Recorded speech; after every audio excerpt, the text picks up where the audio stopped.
Hi everyone, DBaca here from DBaca Maker, and I'm introducing to you my next project. It's a little bit of a longer term project just because certain elements of it are not, of course the wind picks up right now.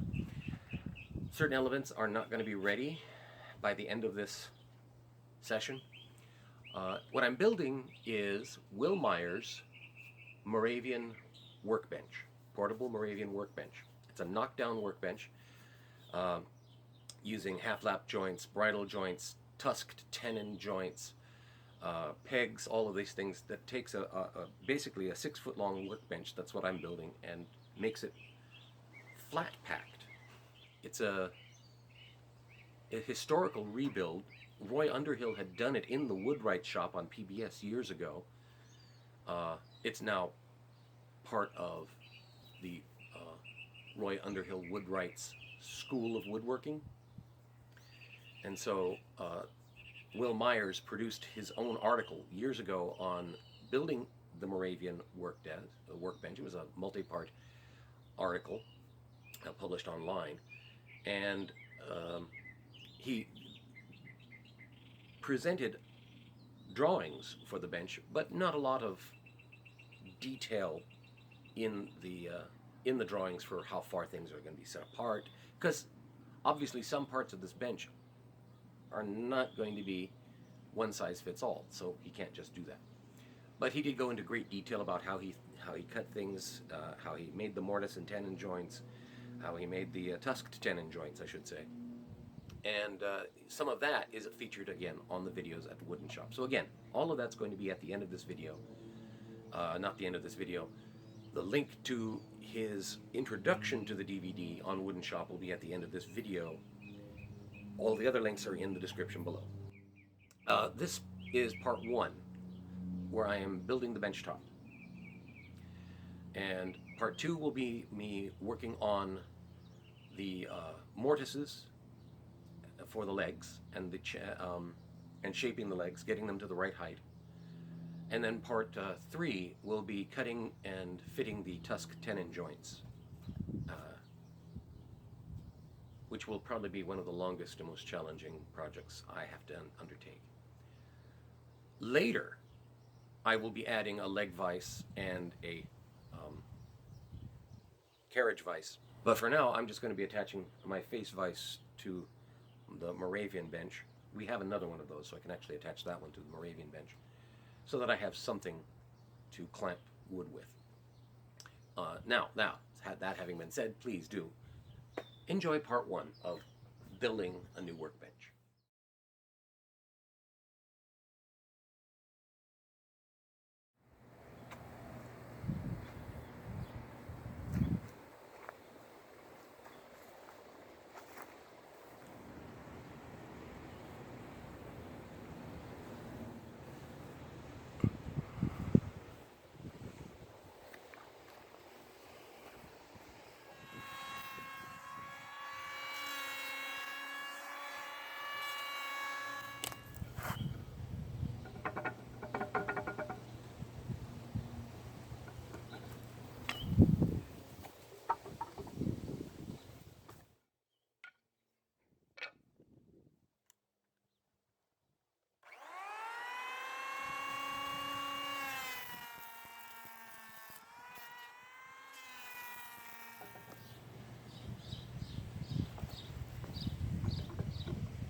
Well, considering I was planning on taking off this corner anyway, I'm going to count that as a success.